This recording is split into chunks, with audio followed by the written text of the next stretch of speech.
Quantum academy के इस online platform पर आपका एक बार फिर जोरदार स्वागत है। आज की इस वीडियो में रीट मेंस के लिए हम एक नई श्रृंखला शुरू करने वाले हैं और इस श्रृंखला में गणित विज्ञान की क्लासेस लगाई जाएंगी। कुछ क्लासेस कंप्यूटर्स की भी होंगी। जो स्टूडेंट्स अपने आप को बहुत कमज़ोर समझ रहे हैं, जैसे शिक्षण विधियाँ हैं, जैसे मैथ्स स्ट्रीम के बच्चे हैं उनको बायोलॉजी में प्रॉब्लम है, जो साइंस के हैं बायोलॉजी के हैं उनको मैथ्स में प्रॉब्लम है, फिज़िक्स में प्रॉब्लम है, तो उनके लिए यहाँ पर कुछ क्लासेस अपलोड की जाएंगी। आप उनसे जुड़ें। आपको अगर अच्छा लगे तो कुछ लाइक सब्सक्राइबर जो भी करते हैं, सब्सक्राइब जो भी करते हैं वो करें। मैं उम्मीद करता हूँ आपकी तैयारी बहुत अच्छे से चल रही होगी। आप खुद अपने आप को एक अच्छे रैंक में लाने के लिए कोशिश कर रहे होंगे। अपना उस लिस्ट में अपना रोल नंबर देखने के लिए कोशिश कर रहे हैं। अगर जिसके मन में खुद के में ये है कि हमें लगना है, उसको कोई मोटिवेशन की ज़रूरत नहीं है और कोई किसी गाइड की भी ज़रूरत नहीं है।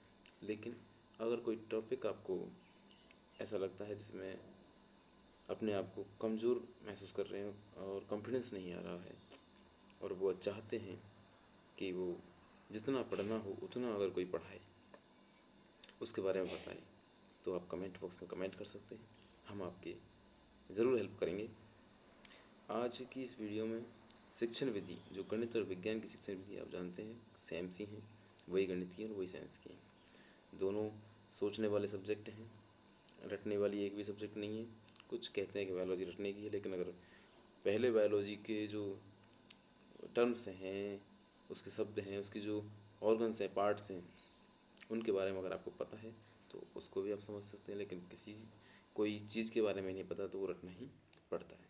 सीधी सी बात है। जिस चीज़ को समझने में टाइम लगता है उसको रटते हैं, जिसको रटने में टाइम लगता है उसको समझते हैं। मैथ्स है, समझने की सब्जेक्ट है, पूरी ही समझनी चाहिए। अगर आपको मैथ्स की बारीक चीज़ें पता है तो आप थोड़ा टाइम लगा कर भी आप सवाल कर सकते हैं। लेकिन आप रट कर गए हैं, मान लो एग्ज़ाम से पहले भूल चुके हैं या फिर कोई गड़बड़ी से आप इधर उधर जा रहे हैं, तो अपने उत्तर को भी जांच नहीं कर सकते, तो आप अपना रोल नंबर सीट में से हटाने की कोशिश कर रहे हैं। हट सकता है, खैर मैं ऐसा चाहता नहीं हूँ। आप सुनिए, आज की इस वीडियो में हम गणित और विज्ञान की शिक्षण विधियों पर बात करेंगे। पूरी शिक्षण जितनी भी पढ़नी है, जहाँ से भी एग्जाम में क्वेश्चन आता है, 10-15 विधि हैं, उनके बारे में पढ़ेंगे। अगली क्लास में उन विधियों के ऊपर जो क्वेश्चन आए हैं उनके बारे में बात करेंगे। आने वाले हैं, संभावित क्वेश्चन हैं, उन पर भी देखेंगे।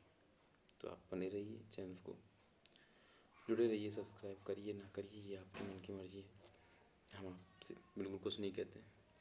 आप केवल वीडियो देखिए, मज़ा आए तो रुकिए, नहीं इस क्रॉस वाला बटन है, यहाँ से क्रॉस करके जाइए। हम उतनी बात करेंगे जितनी एग्ज़ाम पूछता है। ज़्यादा फालतू के ज्ञान पेला पेली का काम हमारे यहाँ नहीं है। ज्ञान पेलना भी नहीं चाहते हम, क्योंकि इसका जवाब हम नहीं दे सकते। शुरू करते हैं। आप पता है शिक्षण विधि कौन सी अच्छी होती है? जो कि स्टूडेंट को अच्छी लगे, स्टूडेंट में सब्जेक्ट के प्रति इंटरेस्ट जगे, जिज्ञासा जगे, ज्ञानात्मक, भावात्मक, कौशलात्मक पक्षों का विकास हो, कम टाइम लगे, व्यावहारिक हो, उदाहरणों से जुड़ी हुई हो। यही है। उद्देश्यों की पूर्ति करती हो, जो टीचर चाहता है। अगर स्टूडेंट को अच्छा लग रहा है, सिलेबस पूरा ही नहीं हो रहा है, तो वो विधि भी बेकार है। कम खर्चीली होनी चाहिए। बच्चे में अनुशासनात्मक गुण यानी डिसिप्लिन वाले गुण भी विकसित होने चाहिए। गणित विज्ञान की विधियाँ तो ऐसी ही हैं जिससे बच्चे के खोज का मार्ग दिखे, उसे अनुसंधान के लिए प्रेरित हो, वो विधि अच्छी है। सामाजिक गुणों का विकास हो, ये अच्छी विधियों के गुण हैं। आप पहचान सकते हैं कि ये विधि अच्छी है अगर आपको उस विधि के सूत्र पता हो, शिक्षण सूत्र पता हो, उसके सिद्धांत पता हो, तो आप बता सकते हैं। गुण दोस्त तो आपके हाथ में, ये कोई पढ़ने की चीज़ नहीं है।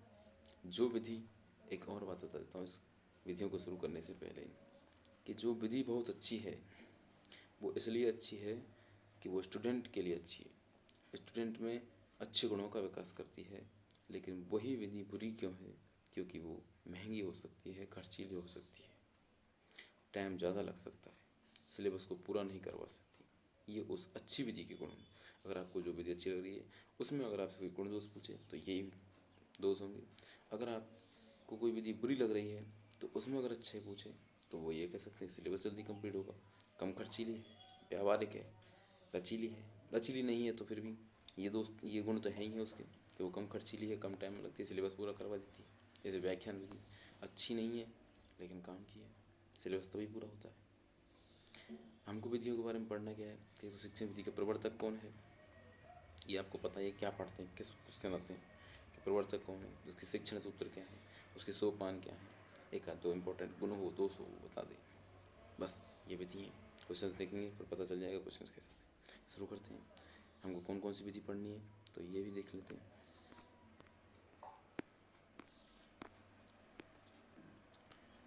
तो हम इस वीडियो में कौन कौन सी विधियों के बारे में देखेंगे।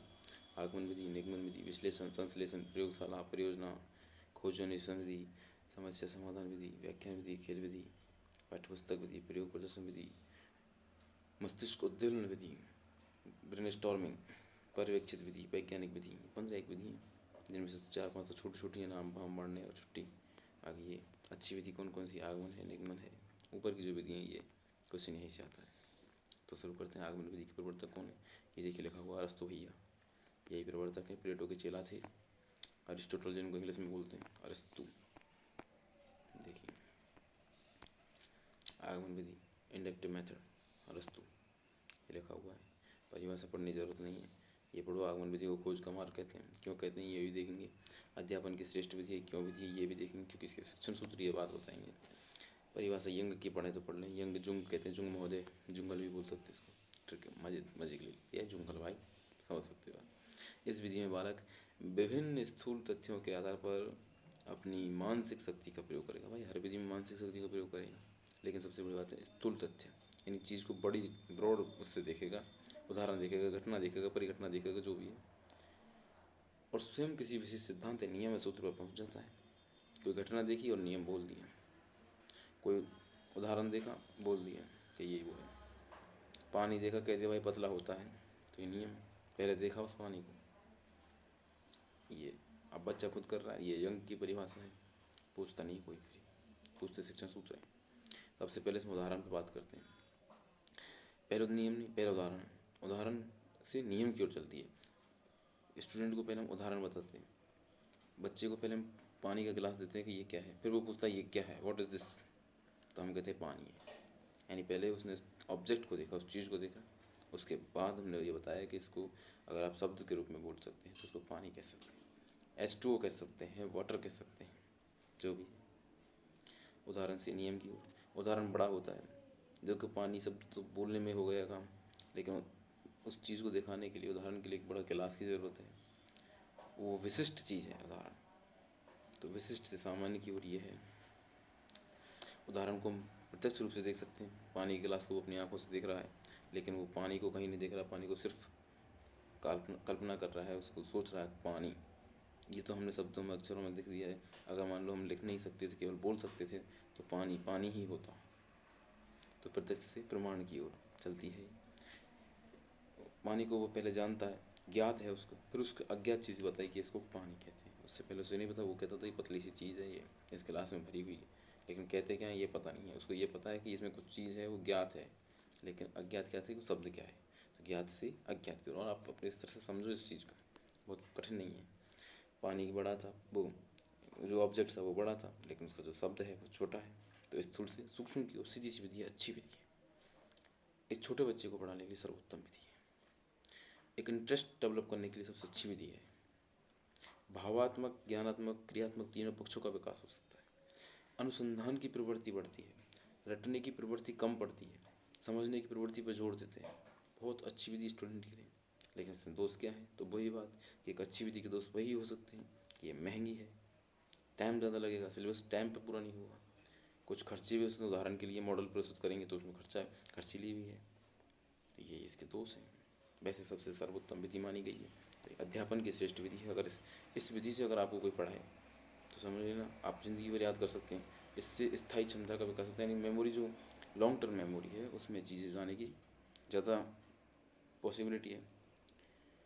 अब इसके चरण क्या है, तो सबसे पहले उदाहरण को प्रेजेंट करेंगे, उसके बाद बच्चे उसको निरीक्षण करेंगे कि हाँ भाई उदाहरण ठीक है कि नहीं है, फिर नियम की स्थापना हो जाएगी, फिर उस नियम को वेरीफाई करेंगे, ये उदाहरण है। पहले विशिष्ट उदाहरण को प्रस्तुत करेंगे, फिर उनका निरीक्षण करेंगे बच्चे कि कहीं न्यूटन के नियम में केपलर के नियम का उदाहरण तो नहीं दे दिया, कहीं मैक्सवेल के सिद्धांत पढ़ा रहे हो और आप न्यूटन को उदाहरण दे रहे हो, गति पढ़ा रहे हो दूरी को उदाहरण, गति पढ़ा रहे हो और वेग के उदाहरण दे रहे हो। उदाहरण कॉन्सेप्ट से रिलेटेड होने चाहिए। उसका निरीक्षण स्टूडेंट के साथ बच्चे करते हैं, फिर पैटर्न देखते हैं, हाँ कि ये फॉलो हुआ है, फिर उस पैटर्न का ही वही पैटर्न ही नियम है, उसको जनरलाइजेशन करके नियम देते हैं, फिर उसको वेरिफिकेशन कर देते हैं। चलो अब विधि पढ़ेंगे हम, निगमन विधि। ये गुण दोष ये वही है, तर्क करने की, चिंतन करने की, शक्ति का विकास होता है। श्रेष्ठ शिक्षण विधि है, सर्वश्रेष्ठ विधि है, स्वयं ही नियम खोज कर लेते हैं। इसमें बारीक बात यह अच्छी लाइन है, रुचि तो आप पता है डेवलप होगी, लेकिन बालक की सूक्ष्म बुद्धि का विकास होता है। सूक्ष्म बुद्धि मतलब उदाहरणों से बच्चे के बारीक सोच का विकास होता है, छोटी छोटी बातों पर वो ध्यान देने लगता है। एक बड़े उदाहरण से वो किसी छोटे उदाहरण को, छोटी घटना को भी अपने हिसाब से समझने की कोशिश करता है। तो सूक्ष्म बुद्धि उसी को कहते हैं, सूक्ष्म वृद्धि भी कह सकते हैं, माइक्रो ग्रोथ, माइक्रो इंटेलिजेंस, यही है। रटने की प्रवृत्ति को जन्म नहीं मिलता है, स्मरण शक्ति पर निर्भर नहीं रहना पड़ता है, वो खुद समझ जाता है क्या क्या उदाहरण है। शिक्षण की सर्वोत्तम विधि मानी गई है। दोष वही है कि धीमी गति से होता है, लंबी प्रक्रिया है, स्थापना में समय अधिक लगता है, पाठ्य पुस्तकों का अभाव भी होता है। यही है, उच्च कक्षाओं में शिक्षण के लिए अधिक उपयोगी नहीं, बच्चों के लिए उपयोगी है। और अधिक समय में कम ज्ञान मिलेगा। एक उदाहरण को बताने के लिए 2 घंटे लग गए और 2 घंटे में उसको छोटी सी बात पता लगे, इससे अच्छा है कोई याद कर लेते हैं, इस बात को समझ सकते हैं। ठीक है। डिडक्टिव मेथड, डिडक्टिव निगमन विधि। डिडक्टिव मेथड प्लेटो, प्रवर्तक कौन है इसके, प्लेटो है। विधि का आधार क्या है, ज्ञान को ज्ञान से अर्जित करना, ज्ञान को ज्ञान से अर्जित करना, क्योंकि इसमें पहले नियम बताएंगे और नियम के हिसाब से चलेंगे, फिर उदाहरण तक पहुँचेंगे। वही कुल मिला के बात वही है। आगमन विधि की उल्टी है, तो शिक्षण सूत्र अगर आगमन के पते हैं तो निगमन के उल्टे कर देना। आगमन, आगमन में क्या, नियम का आगमन करवाएंगे हम, आगमन में क्या करवाएंगे, नियम का आगमन करवाते हैं, इसलिए उसको आगमन कहते हैं, क्योंकि पहले उदाहरण बताते हैं फिर नियम तक पहुँचते हैं। लेनदेन की परिभाषा क्या है कि निगमन विधि द्वारा शिक्षण में सबसे पहले परिभाषा एवं नियम सिखाया जाता है एवं फिर अर्थ को स्पष्ट किया जाता है। ये लेनदेन ने कहा, यही बात है कि निगमन में पहले नियम फिर उदाहरण। अब ये उसमें अध्यापन की श्रेष्ठ विधि थी, ये अध्ययन की श्रेष्ठ विधि है। क्यों, अगर बच्चा खुद पढ़ रहा है तो वो डायरेक्ट नियम पढ़ेगा और उदाहरण पढ़ेगा। उदाहरण ढूंढने कहाँ जाएगा, टीचर को पता है पहले उदाहरण क्या देना है तो वो बता सकता है, वो अध्यापन करवा सकता है। लेकिन अगर स्टूडेंट खुद पढ़ रहा है तो वो अपने पहले नियम पढ़ेगा फिर देखेगा उदाहरण, क्योंकि तुरंत तुरंत सिलेबस निपटाएगा वो, जैसे आप करोगे। अब सीधी सी बात है, आप केपलर के मॉडल को नहीं जाएंगे, आप केपलर के नियम पढ़ने के लिए कोई मॉडल नहीं, जब टीचर पढ़ाता है कोई मॉडल आता है। आप गुरुत्वाकर्षण के लिए कोई मॉडल नहीं, पहले नियम पढ़ेंगे कि 2 पिंडों के मध्य की दूरी के व्युत्क्रमणपाती वर्ग के व्युत्क्रमणपाती होता है और दोनों पिंडों के द्रव्यमान के गुणनफल के समानुपाती होता है, दोनों में फोर्स। नियम पढ़ा फिर उदाहरण बनाएंगे, जैसे देखेंगे वो साइंस की क्लास में क्या करते हैं, नियम से उदाहरण की ओर उल्टी कर दें, उदाहरण से नियम आगमन, तो ये नियम से उदाहरण की ओर। उदाहरण सामान्य होता है विशिष्ट, उदाहरण विशिष्ट होता है तो सामान्य से विशिष्ट की ओर। उदाहरण बड़ा होता है तो सूक्ष्म से स्थूल की ओर। उदाहरण प्रत्यक्ष होता है तो अप्रत्यक्ष से प्रत्यक्ष की ओर। उदाहरण ज्ञात होता है तो अज्ञात से ज्ञात की ओर। एक बात पता है कि उदाहरण और नियम तो सब काम के लिए वही सोपान है। पहले उसमें उदाहरण बताते थे, यहाँ सिद्धांत बताएंगे, सूत्र बताएंगे, फिर उस उदाहरण का निरीक्षण करते थे वहाँ पे, यहाँ पे आंकड़ों का परीक्षण करेंगे, सूत्र मान रखेंगे, समस्या का समाधान करेंगे, फिर दोबारा और कोई उदाहरण लेंगे, फिर तीसरा उदाहरण लेंगे। गणित में काम लेते हैं, सूत्र बताया, क्वेश्चन करते चलो, एक सूत्र पर 10 क्वेश्चन करवा दिए। यही कौन सी विधि है, निगमन विधि। गुण है, ये सरल है, संक्षिप्त है, व्यावहारिक है, तुरंत सिलेबस करवाती है, क्योंकि ये बुरी विधि है तो तुरंत सिलेबस करवाएगी। अच्छी नहीं है इतनी, बच्चों के लिए अच्छी नहीं है, बड़े क्लास में अच्छी है। रटने की शक्ति भी जोड़ देती है, स्मरण शक्ति का विकास करती है, मतलब रटने की शक्ति भी जोड़ देती है, यही इसका मतलब होता है भाई साहब। यह विधि पाठ्यक्रम समय पर पूर्ण करवाती है, और कोई इसमें अच्छी बात नहीं, तुम पता लगा सकते हो। तुम तो यहाँ दोस्त वही हैं कि इसमें रुचि का विकास नहीं होता है, भग जाता है बच्चा, दूर भगता है। कोई निर्णय तर्क सकती हो तो पता है सूत्र रटना है, निर्णय क्या लेंगे, तर्क क्या करेंगे, चिंतन क्या करेंगे।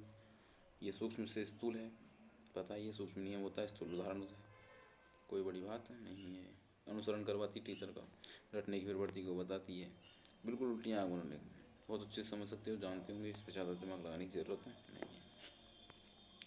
विश्लेषण विधि, एनालिटिक मेथड। विश्लेषण, खंड खंड कर देना, टुकड़े टुकड़े कर देना कोई भी चीज़ है। यह विधि भी गणित शिक्षण की श्रेष्ठ विधि मानी जाती है, सही विधि है कि इस त्रिकोणमिति है। अब आप मान लो कोई भी एक सूत्र है, उसको ही आप रटवाने लगे, या फिर उसको हम साइन और कोस में, जैसे कोई टेन और कोट का सूत्र है, हम उसको रटाने की बजाय उसको साइन और कोस में विभक्त करके हम उसको बता सकते हैं कि पहले साइन में फिर इसको कोस, साइन बटे कोस में तोड़ते हैं टेन को, इधर कोट को कोस बटे साइन में, उस हिसाब से साइन कोस की जो फॉर्मूला है वो अप्लाई करते हैं।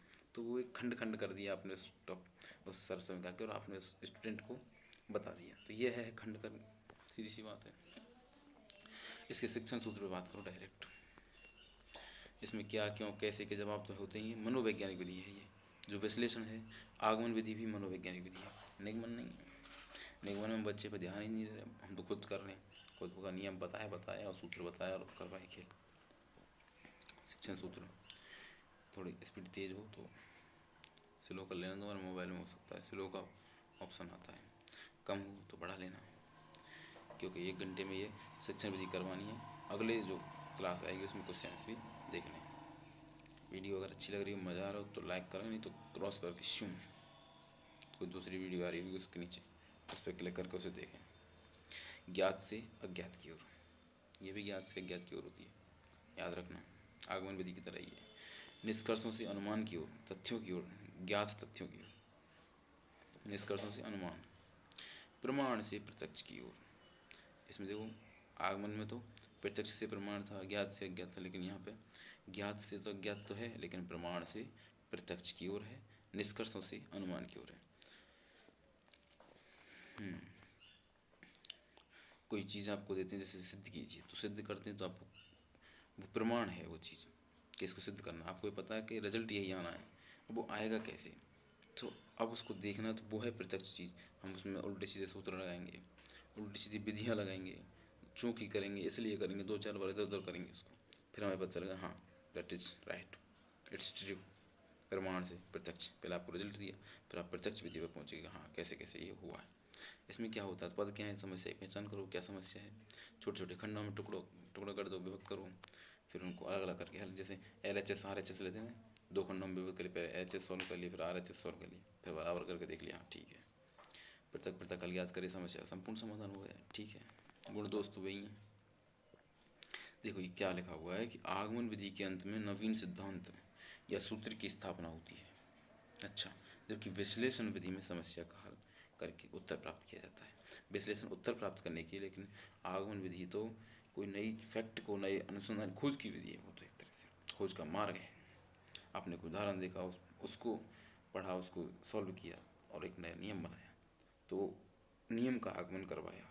लेकिन यहाँ पे तो पहले ही सूत्र पता है, सूत्र को खंड करके आपने उत्तर को देख लिया, कोई सूत्र पता था, उस सूत्र के आधार पर किसी दूसरी समस्या को सॉल्व किया, यह है विश्लेषण। लेकिन आगमन है एक ही सूत्र से, यानी एक ही उदाहरण से, एक 10 उदाहरणों से एक सूत्र स्थापना करवाई, लेकिन विश्लेषण है एक सूत्र से अन्य और समस्याओं को हल किया। समझ रहे हो, एक ही सूत्र से, एक ही सिद्धांत से अन्य 10 समस्याओं को टुकड़े टुकड़े में बांट बांट के सॉल्व किया।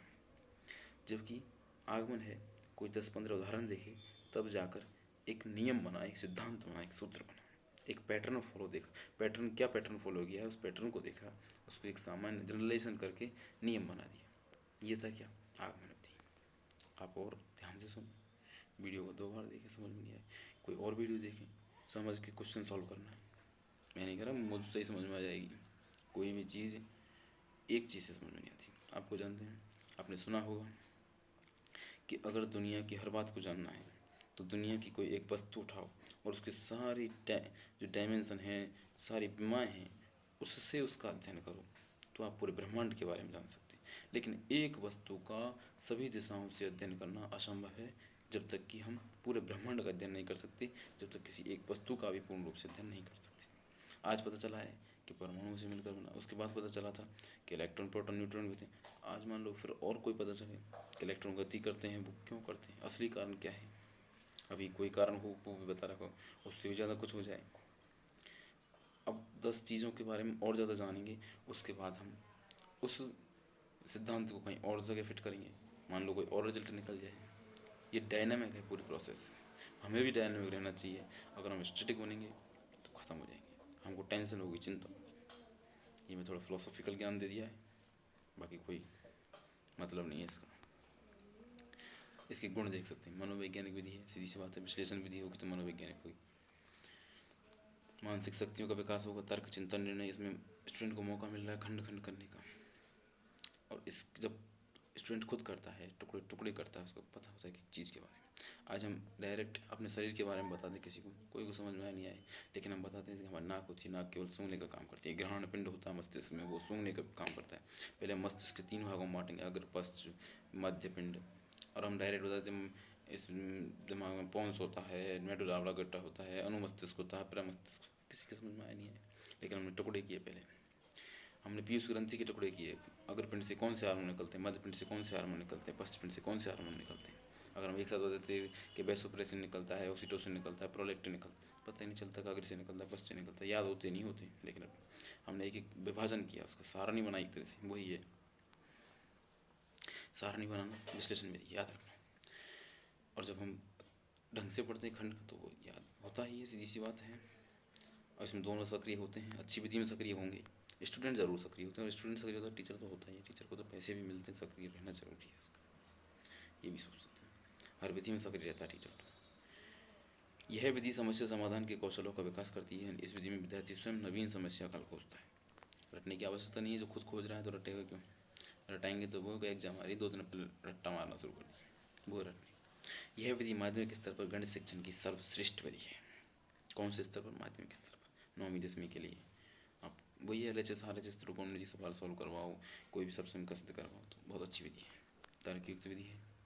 सूक्ष्म अध्ययन तो करते हैं, विश्लेषण करेंगे तो उसको ये मानो स्थूल बड़ी चीज़ थी, उसको छोटे छोटे खंडों में विभक्त करिए, सूक्ष्म कर दिया। दोष क्या है देखिए, कम आयु के वालों को लिखने उपयोगी है, टाइम लगेगा ही, अच्छी विधि में टाइम लगता है भाई, समय लगता है, तर्क करने करके लंबी होती है, पाठ्यक्रम नहीं होगा, टाइम भी लगेगा, परिश्रम भी लगेगा, खंड खंड करना संभव नहीं होता है। खैर हर समस्या को नहीं होता, लेकिन अर्थमेटिक की, त्रिकोणमिति की होती है। गोला काट काट के करो, 1-2 बार करवाओ, बाकी के तो फिर सूत्र याद करवाओ। संश्लेषण विधि, संश्लेषण का शाब्दिक अर्थ क्या है, जोड़ना। विश्लेषण का तोड़ना, संश्लेषण का जोड़ना। कोई भी 2 चीज़ जोड़ी, तर्थ लेके एडिपिक जोड़े, कुछ बहुलक बना दिए, वो संश्लेषण होता है। एथीन के 2 बहुलक, 2 अणु लिए, 3-4 अणु लिए, 4-5 अणु लिए, सबको जोड़ दिया, पॉलीमर बन गया, पॉलीथीन। वाइनिल क्लोराइड के लिए बहुत सारे अणु लिए, जोड़ दिया, पॉलीवाइनिल क्लोराइड, PVC बन गया। तो ऐसे ही है सिंथेसिस करना। विश्लेषण विधि की विपरीत कह सकते हैं, पूरक कह सकते हैं। वहाँ पे खंड करते हैं या जोड़ते हैं, यहाँ समेटते हैं, गूँथने की विधि कहते हैं। ये लिख रहा है समेटने या गूँथने की विधि, आपका ध्यान वो नहीं है, मुझे याद नहीं, ये समेटने और गूँथने की विधि लिखी हुई है ना। समझने की विधि है, देखो क्वेश्चन से समझ आएगा, वैसे ये पढ़ सकते हैं। यंग ने इसकी परिभाषा दी है, देखो ये कि संश्लेषण विधि द्वारा सूखी घास में से तिनका बाहर निकाला जाता है। क्या बात है, देखो बात बहुत अच्छी लिखी है कि संश्लेषण विधि द्वारा सूखी घास में से तिनका बाहर निकाला जाता है, वहीं विश्लेषण विधि में तिनका स्वयं सूखी घास में से बाहर निकाला जाता है। क्या बात कर रहे हैं कि संश्लेषण विधि द्वारा सूखी घास में से तिनका बाहर निकाला जाता है, वहीं विश्लेषण विधि में तिनका स्वयं सूखी घास में से बाहर निकल आता है। स्वयं निकल आता है, निकल जाता नहीं, यहाँ संश्लेषण में निकाला जाता है, विश्लेषण में निकल आता है। टुकड़े टुकड़े करेंगे अपने आप तिनका गिरेगा ही, सही बात है। और आए समझ में, ठीक है, कोई नहीं पूछता है। ये सूत्र पढ़ो तुम तो, ज्ञात से अज्ञात की ओर, अनुमान से निष्कर्ष की ओर, तथ्यों से प्रत्यक्ष से प्रमाण की ओर। देखो 2 सूत्र तो आगमन वाले हैं, ज्ञात और प्रत्यक्ष वाले, लेकिन ये अनुमान लगाते हैं पहले से, फिर रिजल्ट पता लगता है। अच्छा ये बन सकता है, किसी को पहले पता थोड़ी होता है भाई। वो ये मैं कह रहा हूँ, पॉलीथीन का पता नहीं था, अनुमान लगाया कि अगर हम 2 एथीन के अणुओं को मिलाएंगे तो पॉलीथीन बन सकता है, 2 या 10 जितने भी बनाते हैं। एथीन भी प्रत्यक्ष थी, प्रमाण वो पॉलीथीन निकला। एथीन तो प्रत्यक्ष थी आपके सामने, पॉलीवाइनिल क्लोराइड बना तो वाइनिल क्लोराइड आपके सामने थी, आप देख सकते थे।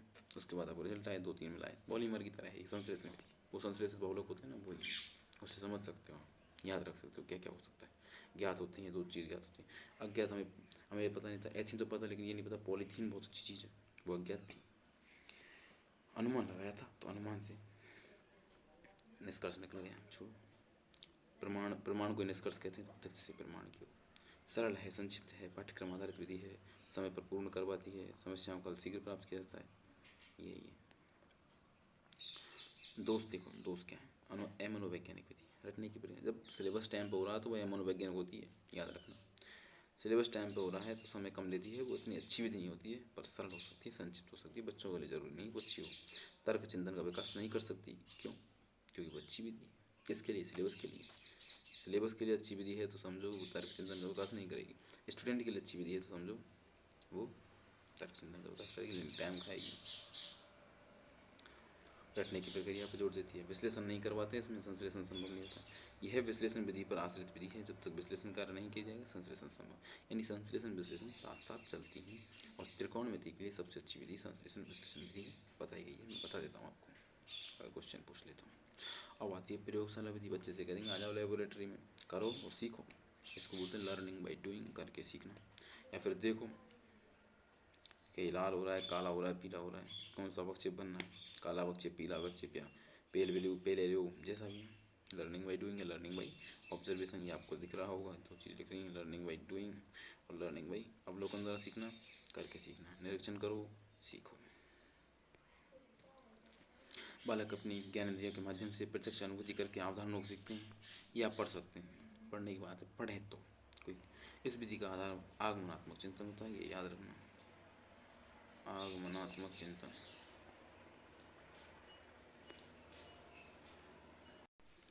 इसमें देखो एक इम्पोर्टेंट बात यह है कि बालक स्वयं सक्रिय रहकर ज्ञान की प्राप्ति करता है, क्योंकि लेबोरेटरी में सक्रिय रहना पड़ेगा। अध्यापक केवल बताता है कि ये चीज़ इतनी ले लो, ये चीज़ इतनी ले लो, ब्यूरेट में ले लो, पिपेट में ले लो, फूक मारो नहीं मारो, जो भी है वो परामर्श देता है। सीधी सी बात है। शिक्षण सूत्र इंपॉर्टेंट है। ज्ञात से अज्ञात, उदाहरण से नियम, मूर्त से अमूर्त, आगमन विधि के समान है, कहते हैं। ये लिखा हुआ है इस विधि के शिक्षण सूत्र आगमन विधि के समान है। और ऊपर इसीलिए इसको क्या कहते हैं? आगमनात्मक, आगमनात्मक विधि कहते हैं। बाल केंद्रित विधि है ये। छोटी छोटी पढ़ सकते हैं। इस पीडीएफ को टेलीग्राम पे से डाउनलोड कर लेना भाई साहब। इसको हमारा टेलीग्राम की जो लिंक है ना, वो इसके डिस्क्रिप्शन बॉक्स में मिलेगी, आप चिंता मत करना, हम बता रहे हैं। सोपान क्या है कि प्रयोग के उद्देश्यों का निर्धारण करना। उद्देश्य तो सब चीज़ में होते हैं, प्रयोग के उद्देश्य तो होंगे ही। टीचर को पता ही होता है किससे क्या बनेगा, उनको बता देते हैं कि ये बनाएगा। चलो, उपकरण सामग्री व्यवस्था करना। व्यवस्था पहले से वो करता है असिस्टेंट। प्रयोग द्वारा सूचनाएं परीक्षण ज्ञात करना। प्राप्त परीक्षणों का विश्लेषण करके सामान्यीकरण करना। प्राप्त सिद्धांतों का सत्यापन करना। प्रयोग द्वारा सूचनाएं परीक्षण या प्राप्त करना। देखिए सूचना तो मिलेंगी, क्या हुआ भाई, कब जाकर गुलाबी रंग हुआ, कौन से पॉइंट पे हुआ, सूचना मिल गई। फिर उस जो सूचना मिली उसका विश्लेषण करेंगे, नियम बना देंगे कि भाई अगर 5 मिनट तक ये चीज़ की तो ये होता है, ये सिस्टम है। सत्यापन कर देंगे, और 2-4 बार देखेंगे, 2-3 चीज़ और मिलाएंगे। वही बात है, इसके कोई प्रवर्तक पढ़नी नहीं है आपको, ये चीज़ें रखते हैं। Learning by doing, learning by observation, आगमनात्मक चिंतन, शिक्षण सूत्र आगमन विधि के समान है। वही काम होते हैं, आप पहचान सकते हैं। पहचानना है तो है आपको, सवाल याद करके थोड़ी जाना है, आप पहचान सकते हैं। दिमाग हो तो पहचान लेंगे, नहीं हो तो कितनी भी पढ़ जाओ तो नहीं पहचानेंगे। क्वेश्चन विधि तो यही है, ये नॉर्मल पढ़ रहे हैं, क्वेश्चन देखेंगे अगली बार जब आएगा मजा भाई। यह विधि शिक्षण के कौशलात्मक उद्देश्यों की प्राप्ति हेतु सर्वश्रेष्ठ विधि मानी जाती है। कौशल तो सीखता ही, याद करने का काम नहीं है उसमें, देखने का काम है। और आंखों से देखेगा, नाक से कोई सूंघने का काम पड़ सकता है, कोई आवाज़ आती है, फट की आवाज़ आती है, एस्टू निकलती है, भप की आवाज़ आती है, तो कान भी काम आते हैं। तो ज्ञान इंद्रियों द्वारा सीख सकता है, अर्जित ज्ञान। और आप जानते हैं ज्ञान इंद्रियों द्वारा सीखा गया ज्ञान लंबा स्थायी होता है, जबकि रट्टे वाला ज्ञान स्थायी नहीं होता है। रटना तो दिमाग का ही काम है, आँखों का नहीं है वो रटने का। आँखें तो कोई घटना को देखती हैं, तो ज्ञान इंद्रिय यूज हुई है। आँख तो बंद करके भी आप रट सकते हो, समझ रहे हो। आप कहोगे सब रटने किताब में तो आँख काम आती है, तो ज्ञान इंद्रिय आँख है, तो हमको तो याद होनी चाहिए, तो वो याद नहीं है, वो आँख बंद करके भी रट सकते हो। आगे समझ। सैद्धांतिक ज्ञान की क्रियात्मक पुष्टि का साधन है, बालकों को सक्रिय अधिगम के लिए प्रेरित करते हैं। हाँ, सक्रिय तो रहेंगे, एक्टिव रहते हैं। अनुसंधानात्मक होता है, वही अनुसंधान एक तरह का। ऑब्जर्व भी करेंगे, रिजल्ट। स्पष्ट धारणाओं का सृजन होता है, स्पष्ट धारणाओं का सृजन होता है। नियम बनेंगे, अब कॉन्सेप्ट आएंगे नए नए, याद करने की ज़रूरत नहीं है। ऑर्गेनिक केमिस्ट्री को लैब में जाएंगे तो खोज का मार्ग है सके भाई, खोज करने का ढंग प्राकृतिक हो सकता है। हाँ, खर्चीली तो होगी, कहाँ से लाएंगे इतने सोडियम और भी, बर्बाद हो जाएंगे। ये तो लैब वाले तो पहले ही सरकार इतनी सरकारी स्कूलों में इतनी बेचती है, समझ रहे होंगे बात। छोटी कक्षा में यानी कम आयु के बालकों के लिए उपयुक्त विधि नहीं है, कहाँ बच्चों के लिए बर्बाद हो जाएंगे तुम। फिर तुम बड़े पहले ही जो अनुसंधान है अंतरिक्ष के जो प्रयोग चल रहे हैं और बड़ी बड़ी लैबों में फार्मेसी में जो खोज चल रही है उनके लिए सामान नहीं है सरकार के पास, इनके लिए कहाँ से लाएंगे वो। इनके लिए आ गए तो फिर तो बर्बाद है बिल्कुल। ये चंद्रयान 3 पहुँच गए, ये भी नहीं पहुँच पाता अगर ऐसा होता तो। यह विधि लंबी तथा समय लेने वाली प्रक्रिया, पाठ्यक्रम का विकास धीमी गति से होता है। पाठ्यक्रम के सभी प्रकरणों को इस विधि द्वारा पढ़ाया जाना संभव नहीं। तो हर विधि से हर टॉपिक को तो नहीं पढ़ा सकता, हर मास्टर हर सब्जेक्ट नहीं पढ़ा सकता, और हर मास्टर की अपनी एक विधि होती है। ये बात तो यहाँ से भी पता लग सकती है। प्रयोजना विधि, project method, John Dewey. Dewey भैया शब्द याद रखना। अच्छा, प्रतिपादक कौन थे? इसका विचार था जॉन ड्यूवी। प्रतिपादक तो बेचारे ये थे सर विलियम किलपैट्रिक, चेला थे जॉन ड्यूवी के। इसने कहा यार जॉन ड्यूवी ने बता दिया मुझको क्या करना है, अपन अपने नाम से छाप चलते हैं। छाप गया, लिख गया, लेकिन मैं जॉन ड्यूवी का चेला हूँ, ये लिख दिया। इस किताब वाले ने भी लिख दिया है, इस नोट्स में दिख रहा है आपको, जॉन ड्यूवी की। गांधी जी ने अपने बेसिक शिक्षा मॉडल में प्रयोजना विधि अपनाने पर सर्वाधिक दी। अब प्रयोजना विधि है क्या, ये देखो किलपैट्रिक खुद बता रहा है इस चीज़ को कि क्या है। कि प्रयोजना एक ऐसी सौद्देश्य प्रक्रिया, सौद्देश्य मतलब उद्देश्य के साथ प्रक्रिया है, जिसे मन लगाकर सामाजिक विकास में पूरा किया जाता है। जिसे मन लगाकर, स्टीवेंसन ने बताया है और किलपैट्रिक ने बताया है। ये थोड़ा दिख नहीं रहा है भाई साहब आपको, देखो दिख गए किधर गए। परियोजना एक ऐसी स्वदेश प्रक्रिया है जिसे मन लगाकर सामाजिक वातावरण में पूरा किया। सामाजिक वातावरण में आपको कोई काम दे दिया कि आप मंडावर गांव है, जैसे कोई भी गांव है, उसके नक्शे बना के लाओ, तो आप तो लोगों में घूमेंगे, जनगणना का काम है तो घूमेंगे आप बताएंगे, तो सामाजिक वातावरण आपको मिलेगा कि नहीं मिलेगा। कैलकुलेटर कैसे प्रोजेक्ट है एक तरह का ये, आपको 10 काम, वही 10 जानवरों के नाम, तो नाम आप कैसे पहले ढूंढोगे, याद करोगे। कोई भी पेड़ पौधों के बारे में, जैसे साइंस में जूलॉजी में बॉटनी में देख सकते हैं, कोई 10 पेड़ों के नाम, 10 पेड़ों की कोई प्रॉपर्टीज देखनी है, कैसे पत्ते हैं, तो आप घूमोगे आसपास, अपने आसपास 10 पेड़ पता लगाओगे कैसे हैं किसके हैं। कोई फल के बारे में चेक करने को कह दिया तो बिना प्रोजेक्ट के पूरा अच्छे से नहीं हो सकता। आपको एक तो बताया कि इस पत्ती का रंग ऐसा होता है उस पत्ती, और एक आप देख कर आओ तो उसमें ज़्यादा मजा है।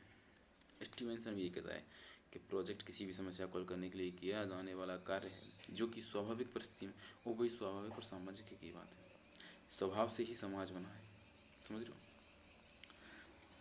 बेलार्ड क्या कहता है, प्रोजेक्ट यथार्थ जीवन का ही भाग है जो विद्यालय में प्रदान किया गया है। सही बात है, विद्यालय में अपने प्रोजेक्ट पूरे करवाते हैं।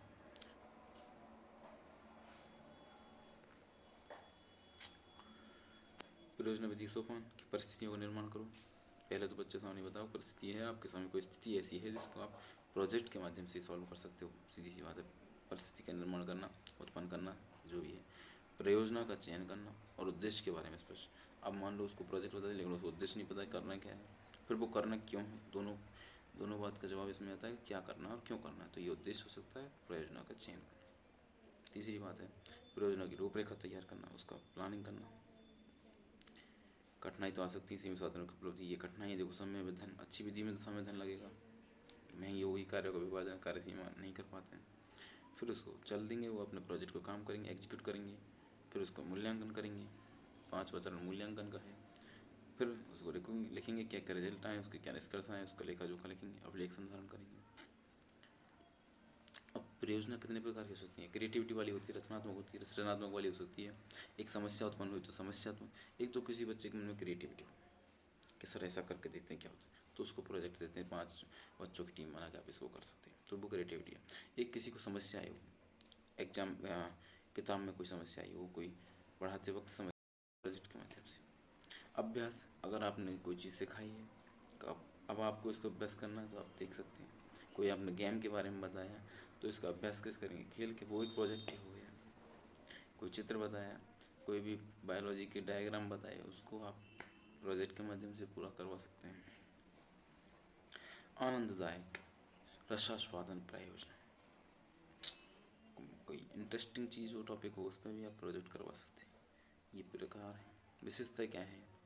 कोरिलेशन के सिद्धांत पर आधारित विधि है। समवाय और सामाजिक गुणों का विकास होगी, सामाजिक वातावरण होगी। अनुभवों क्रियात्मक पक्ष पर आधारित विधि है। अनुभव तो होते ही है भाई, कार्य करेंगे क्रियात्मक होगी, करके सीखने सिद्धांत, डोलेंगे घूमेंगे तो करेंगे, सीधी सी बात है। ये देखो सहकारिता आधारित विधि कहा जाता है, क्योंकि समाज का जहाँ पे सहयोग होता है ना, तो वो सहकारिता में आता है ना। और इसी वजह से उसको समवाय का सिद्धांत कहते हैं, कोरिलेशन कहते हैं। मनोवैज्ञानिक विधि है, क्योंकि बच्चे के जैसे मन हो वैसे ही काम करेंगे, और बच्चे के डेवलपमेंट के हिसाब से काम होता है। व्यावहारिक विधि है, साथ ही ज्ञात से अज्ञात की ओर। चीज़ें ज्ञात होती हैं, उनको पता लगाते हैं, फिर उसको लिखते हैं, उसके बाद जब वही नियम बनाएंगे, डायरेक्ट वही काम। अच्छे अनुशासित छात्र अनुशासित रहते हैं, क्रमबद्ध तरीके से सीखते हैं। वैज्ञानिक है तो मनोवैज्ञानिक है, जो ही वैज्ञानिक है। दोष क्या है? वही टाइम ज़्यादा लगेगा, परिश्रम ज़्यादा लगेगा, पाठ्यक्रम नहीं होगा, हर चीज़ तो नहीं हो सकती, अधिक खर्चीली विधि है, छोटी कक्षाओं को टाइम बर्बाद हो सकता है। वैसे अब आती है ह्यूरिस्टिक मेथड, नाम याद रखना है, आर्मस्ट्रॉन्ग। इसको खोज विधि कहते हैं, अन्वेषण विधि कहते हैं, ह्यूरिस्टिक मेथड कहते हैं। इसका प्रतिपादन किसने किया? Henry Edward Armstrong. रीट की पात्रता परीक्षा में अभी पूछा हुआ क्वेश्चन है, Henry Edward Armstrong, HE Armstrong. Greek भाषा की ह्यूरिस्को शब्द से हुई है, जिसका अर्थ वही है, डिस्कवर। मैं खोजता हूँ, आई डिस्कवर। क्या करता हूँ? खोजता हूँ। ये परिभाषा देखो कि बालकों को जितना कम से कम हो सके उतना बताया जाए, तो जितना अधिक से अधिक संभव हो उसे स्वयं खोजने के लिए प्रेरित। एक लाइन बताओ, दूसरी लाइन उसी से सोचो, कि उसे सोचने के लिए प्रेरित करो कि वही बोले। जैसे एक बार आप स्टार्ट कर देते तो सवाल को, आगे से आगे बच्चे बोलने लगते हैं, वो ह्यूरिस्टिक मेथड है। आर्मस्ट्रॉन्ग क्या कहते हैं इसके बारे में, कि ह्यूरिस्टिक विधि को ऐसी विधि माना जा सकता है जिसमें बालकों को एक अच्छे अनुसंधानकर्ता के रूप में देखा जा सकता है।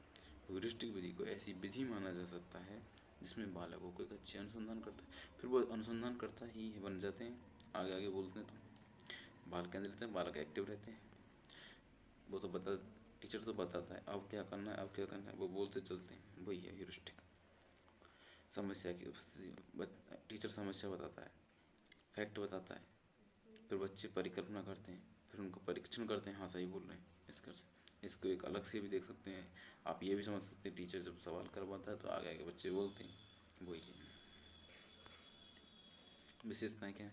कि बालकों को स्वयं खोजने सीखने के लिए प्रेरित करती है। सक्रिय अधिगम होता है, बच्चे सक्रिय होंगे तो सक्रिय अधिगम होगा। करके सीखने के सिद्धांत में खुद बोलेंगे, खुद करेंगे, वही सीखना हो गया है।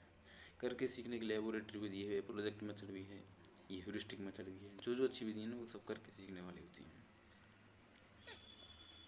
प्रतिभाशाली बालकों के लिए विधि बहुत अच्छी है, हाँ उनके लिए अच्छी है।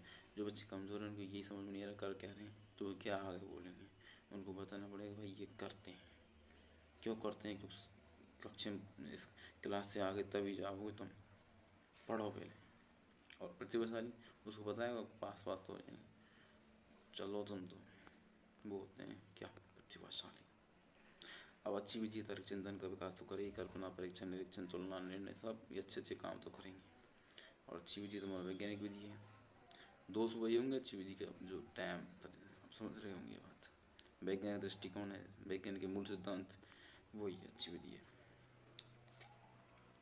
अच्छी विधि के दोष वही हैं कि व्यक्तिगत शिक्षण की विधि है, सामूहिक शिक्षण की नहीं है। किसी एक बच्चे पे ध्यान ज़्यादा सकता है ना। कोई एक ही 10 बच्चे पढ़ा रहे हैं, एक ही बच्चा वो काम कर रहा हो, सभी नहीं कर सकते हर काम, कोई बात है। समस्या समाधान विधि, सोक्रात, आपको पता है कि प्रॉब्लम सॉल्विंग मेथड किसने दी? सोक्रात ने दी। किस सिद्धांत पर आधारित है? प्रयोजनवाद, प्रोग्रामेटिज्म। एक प्रोग्राम की तरह है, कैसे प्रोग्राम की तरह है कि आपको कोई समस्या आई, अब उस समस्या का समाधान करना है, तो उसके लिए जो भी आप कार्य प्रणाली अपनाओगे, कोई भी कार्य जो भी प्रोसेस करोगे, वही प्रोग्राम है।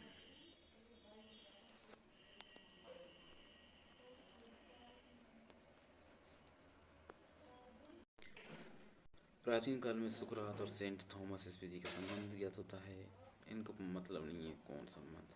परिभाषा देखो तो देखो, पढ़ लेना ये PDF। बुड के अनुसार समस्या समाधान विधि निर्देश की वह विधि है जिसके द्वारा सीखने की प्रक्रिया को उस चुनौतीपूर्ण स्थिति के सृजन द्वारा प्रोत्साहित किया जाता है जिसका समाधान करना आवश्यक है। समस्या समाधान विधि निर्देश की वह विधि है जिसके द्वारा सीखने की प्रक्रिया को उस चुनौतीपूर्ण स्थिति के सृजन द्वारा प्रोत्साहित किया जाता है जिसका समाधान करना आवश्यक है। हाँ भाई, समस्या है, समस्या का समाधान टीचर को मान पता है तो वो उस हिसाब से बच्चे को तैयार करेगा, उस हिसाब से प्रेरित करेगा कि बच्चे समाधान पर पहुंच जाए। जॉन डीवी क्या कहता है कि समस्या समाधान की का प्रयोग विधि का प्रयोग शिक्षा की प्रथम आवश्यकता है। इस हाँ, बच्चे को पढ़ने में मन नहीं लगता तो उसको ये बताओ कि हम पढ़ते क्यों हैं। तो हमारे जीवन में जो समस्या है उनका समाधान कैसे होगा, पहले पढ़ना ही पड़ेगा। अब कैसे पढ़ना पड़ेगा वो प्रोसेस है, वही है एम्स और ऑब्जेक्टिव्स, ये भी बात करेंगे आगे, सब समझ में आएगा। समस्या समाधान विधि का प्रयोग शिक्षा की प्रथम आवश्यकता है।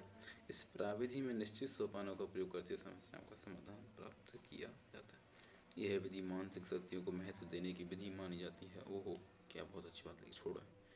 सोपान देखो, समस्या की प्रस्तुति उपस्थिति, फिर समस्या का चयन करेंगे, समस्या का विश्लेषण करेंगे, समस्या के समाधान समस्या को संकलन करेंगे, परिकल्पना को निर्माण करेंगे, परिकल्पना को परीक्षण करेंगे, निष्कर्षों की प्राप्ति करेंगे। पहले समस्या की बात है 4, तो फिर 2 परिकल्पना की, तीसरी निष्कर्ष की, 7 है। समस्या की प्रस्तुति हुई, हमारे सामने समस्या आई, हमने देखा समस्या कौन सी है, किस टाइप की है, चयन किया, उस समस्या के खंड खंड कर दिए, विश्लेषण किया। फिर अब समाधान कैसे हो सकता है, 10-15 आदमी आए, बताए, 10-15 लोग आए, उन्होंने बताया भाई ऐसे करो वैसे करो, तुम्हारे सामने तथ्य भी आए। फिर हमने उनमें से जो भी हाइपोथेसिस अच्छी थी उसको हमने चयन किया, उसका निर्माण किया, फिर उसको टेस्ट किया, परीक्षण किया, फिर निष्कर्ष निकाल दिए, हटा लगी यही है। इसमें बाल केंद्रित विधि है, ये अच्छी विधि है। सामूहिक हल खोजने की प्रवृत्ति का विकास होता है। तर्क चिंतन निर्णय, जो बाल केंद्रित होती है वो तर्क चिंतन निर्णय का विकास तो करती हैं, समाधान खोजने की कौशल का विकास करती हैं। बालकों में सक्रिय रहकर तथा स्वयं के प्रयासों से तथ्य संकलन और निष्कर्षों की प्राप्ति तक पहुंचने की प्रवृत्ति का विकास करती हैं। दोष वही हैं, छोटे बालकों के लिए उपयोगी नहीं है।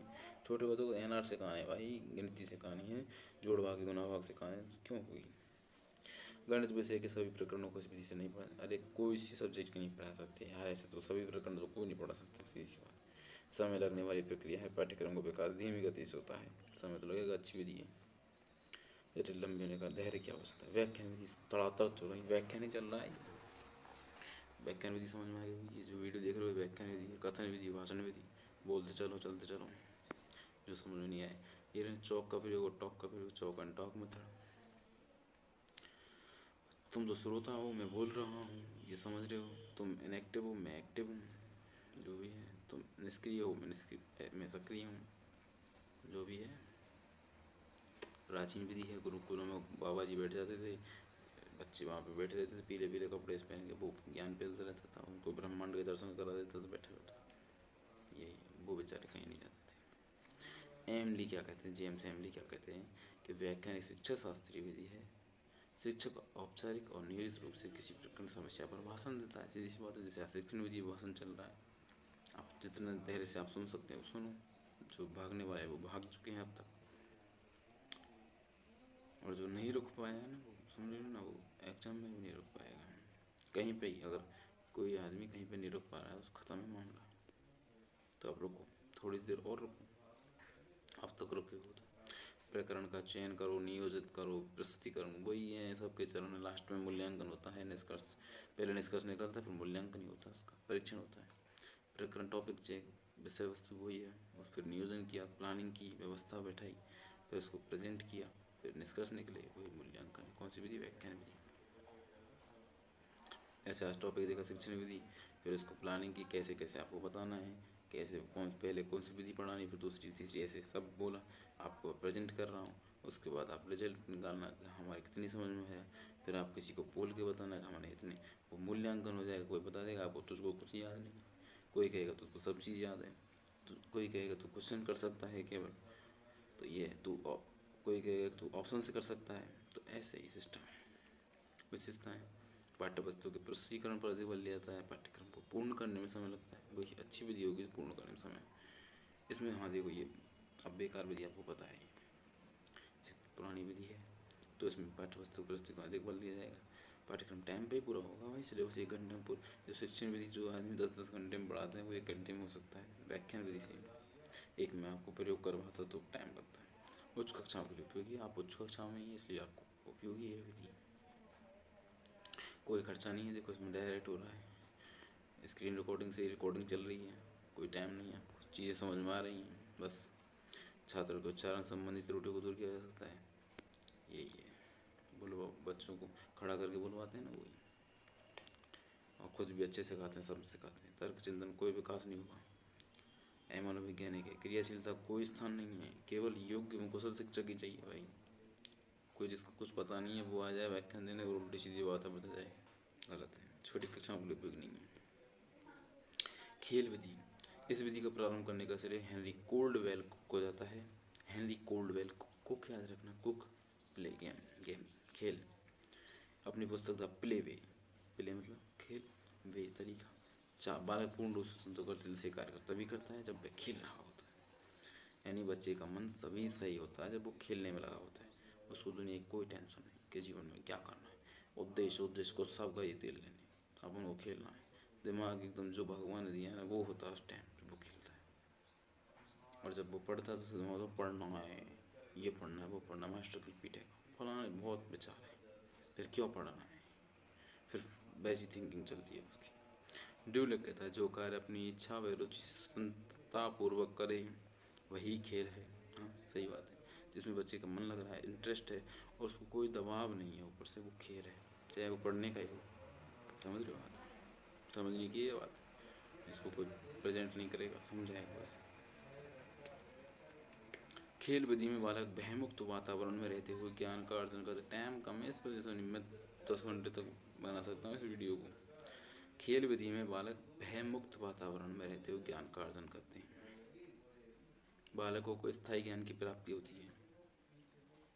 खेल में तो स्थायी ज्ञान ही होगा, और खेल में टेंशन तो रहती नहीं, डर रहता नहीं, तो भयमुक्त होता है, ज्ञान मिलता ही है। खेल खेल में सीखो। ये देखो अन्य खेल विधि, जैसे बाल उद्यान में कौन ने दी, किंडरगार्टन तो किसने दिया, ब्रोवेल ने। बेनेटिका, कोल्टन बार्सवन, Montessori, Maria Montessori, Dalton, Helena Parkhurst, Decroly, Decroly नाम याद रखने हैं। पाठ्यपुस्तक विधि, छात्र ज्ञान की किताब से पढ़ते हैं, जैसे एक PDF है, आप इससे पढ़ सकते हैं। बेसले के अनुसार, बेसले कहता है कि पाठ्यपुस्तक शिक्षण विधि की वह प्रक्रिया है जिसका तात्कालिक उद्देश्य पाठ्यपुस्तक में निहित सूचनाओं को समझ विकसित करना होता है। हाँ, तो पाठ्यपुस्तक जैसे PDF है, इसमें जो भी सूचना है वो आप समझ लेना, यही इसका उद्देश्य पाठ्यपुस्तक का। मेरा भी ये उद्देश्य है कि मैं जो इसके लिखा हुआ है PDF में वो आपको समझाऊँ, और इससे क्वेश्चन आते हैं, देख लेना, बोलेंगे आगे क्वेश्चन करवाएंगे, यहीं से मिलेंगे। इसके गुण क्या है कि पाठ्यपुस्तक की विषय वस्तु को क्रमबद्ध व्यवस्थित होने के कारण छात्रों को पढ़ने के दृष्टिकोण का विकास होता है, स्मरण शक्ति बढ़ती है, लेकिन मज़ा नहीं आता है तो नहीं आता। दोष नीरस विधि है। खोज प्रवृत्ति कोई विकास नहीं होता, रटने की प्रवृत्ति का विकास होता है। प्रयोग प्रदर्शन विधि, मूर्त से अमूर्त, देखो सुनो और समझो, प्रयोग करो प्रदर्शन करो, देखो सुनो और समझो सिद्धांत पर। मूर्त होती चीज़, जब प्रदर्शन कर रहे हैं तो किसी मूर्त चीज़ का ही करेंगे, मूर्ति का ही करेंगे, फिर उसको अमूर्त रूप से आप अपने दिमाग में रख सकते हैं। तो मूर्त से अमूर्त। सोपान क्या है, तैयारी बनाना, योजना बनाना, पाठ का प्रस्तुतिकरण करना, प्रयोग का प्रदर्शन करना, बोर्ड पर लिखना, श्याम पट कार्य करना, फिर उसको अच्छा का निरीक्षण करना, प्रदर्शन का मूल्यांकन करना, ये इसके सोपान है। याद कर सकते हैं कि तैयारी तो सबसे शुरू में होती है, मूल्यांकन लास्ट में होता है, ये बीच में निरीक्षण होगा, तैयारी के बाद प्रस्तुत करेंगे, फिर प्रदर्शन करेंगे, फिर श्याम पट कार्य करेंगे, यही है। इस विधि से शिक्षण प्रभावशाली होता है तथा कक्षा वातावरण सक्रिय रहता है। इस विधि से शिक्षण प्रभावशाली होता है तथा कक्षा वातावरण सक्रिय रहता है। छोटी कक्षाओं के लिए अधिक उपयोगी है। यह विधि विज्ञान शिक्षण के लिए सर्वाधिक उपयोगी है। यह मनोवैज्ञानिक विधि है जो बालकों की मानसिक शक्ति, तर्क, चिंतन, निर्णय, विचार शक्ति का विकास करती है। दोष, इस विधि में बालकों को स्वयं करके सीखने का अवसर नहीं मिलता, क्योंकि सुनो देखो समझो के सिद्धांत पर आधारित है। सुनो देखो और समझो। मस्तिष्क उद्दोलन विधि, ऑसबोर्न ने दिया था ब्रेन स्टॉर्मिंग मेथड। ऑसबोर्न याद रखना है, ऑसबोर्न मस्तिष्क उद्दोलन विधि। गुण वही है, संज्ञात्मक पक्ष का विकास होगा, सृजनात्मक, आत्मविश्वास और मौलिकता जैसे गुणों का विकास होता है। बालक सक्रिय होता है। अब है पर्यवेक्षित अध्ययन विधि, निरीक्षित स्वाध्याय, निर्देशित अध्ययन विधि। किसने दी? पर्यवेक्षित, यानी इसको इंग्लिश में बोलते हैं सुपरवाइज्ड। एक आदमी सुपरवाइजर होता है, बच्चे पढ़ते हैं। डेजी मॉरविल जॉन, आपने बीएड की होगी, उसमें आपने जो ईपीसी दिए होंगी, जो भी प्रेजेंट किया होगा, उसमें एक सुपरवाइजर होगा। अध्यापक की पूर्ण देखरेख में होता है, वो पर्यवेक्षक का काम करता है और इसी को पर्यवेक्षित अध्ययन बोलते हैं। इसमें छात्र अलग अलग व्यक्तिगत या सामूहिक रूप से अध्ययन कर सकते हैं। कोई अकेला बैठकर पढ़ रहा है, कोई सामूहिक में, समूह में। अध्यापक पर्यवेक्षक के रूप में कार्य करता है, उचित मार्गदर्शन देता है। क्लार्क व स्टार के अनुसार ये परिभाषा है। पर्यवेक्षित अध्ययन कालांश छात्रों को दिए गए निर्देशन के अंतर्गत कार्य करने तथा शिक्षक को पर्यवेक्षण एवं निर्देशन का अवसर देता है। बाइनिंग तथा वाइनिंग के अनुसार पर्यवेक्षित अध्ययन विधि से तात्पर्य है कि शिक्षक द्वारा कक्षा तथा छात्रों के एक वर्ग या समूह का उस समय पर्यवेक्षण किया जाना जब वे अपनी डेस्कों मेजों पर कार्य कर रहे होते। ओके, याद रह जाए ठीक है, नहीं तो ये देखना है कि अध्ययन कार्य का निर्धारण करना, अध्ययन के निर्देश देना, पर्यवेक्षण करना, श्याम पटसार बताना, वही है। दोनों सक्रिय रहते हैं, एक दूसरे के निकट होते हैं, संबंध में मधुरता बढ़ती है, सही समय पर विद्यार्थियों को मार्गदर्शन मिलता है, छात्रों की प्रगति से परिचित रहते हैं। अनुशासनहीनता एक समस्या समाप्त करने अच्छी विधि है। विधि में छात्रों से स्वाध्याय की आदत का विकास होता है। मंद बुद्धि छात्र, कमजोर आलसी बच्चों को इस विधि से नियंत्रण में लाया जा सकता है। प्रत्येक छात्र को अपनी योग्यता व क्षमता अनुसार कार्य करने का अवसर मिलता है। उच्च स्तर की कक्षा के लिए उपयोगी है। दोष वही है कि उच्च की है तो निम्न के लिए नहीं है। छात्रों की संख्या अधिक होने पर नहीं होगी। शिक्षक को बहुत अधिक कार्य सर करना पड़ता है और निगरानी रखने में छात्र स्वतंत्रता खत्म होती है। आत्मनिर्भरता एवं स्वावलंबन बाधा आती है। समय अधिक लगता है, पाठ्यक्रम धीमी गति से होता है। वैज्ञानिक विधि परिभाषा याद रखनी। प्रकाश गुप्ता की किसी समस्या को समझने या समाधान करने के लिए वैज्ञानिक तर्कपूर्ण ढंग से अध्ययन करने और खोज करने के साधन को वैज्ञानिक विधि कहते हैं। तो 4 बार पढ़ेंगे, याद हो जाएगी। वैज्ञानिक तर्कपूर्ण ढंग से अध्ययन करने या खोज करने के साधन को व्यक्ति समस्या की पहचान करेंगे, परिकल्पना का निर्माण करेंगे, तथ्यों को एकत्र करेंगे, फिर विश्लेषण करेंगे, जनरलाइजेशन कर देंगे, निष्कर्ष नए परिस्थितियों ज्ञान का उपयोग करेंगे। ये विधि इसकी विशेषताएं वस्तुनिष्ठता। वैज्ञानिक विधि व्यक्तिगत पूर्वाग्रहों से मुक्त होती है, तथ्यों पर आधारित होती है। पुनरावृत्ति, प्रयोग दोहराने पर समान परिणाम होने चाहिए। परीक्षण, फिर उनको परीक्षण करेंगे, फिर उनसे निष्कर्ष निकलेगा, सामान्यकरण कर दें, फिर लचीलापन होता है, प्रक्रिया गतिशील है, नए साक्ष्य के आधार पर परिकल्पना संशोधित की जा सकती है। अगर कहीं पर चेंज होगा तो उसको चेंज भी कर सकते हैं। वैज्ञानिक विधि की उपयोगिता या पते ही आपको पता होगा। व्यवस्थित और तर्कसंगत तरीके वैज्ञानिक ढंग से हल करने में मदद करती है, अर्थात जटिल समस्याओं को हल करने से व्यवस्थित हल करने में मदद करती है।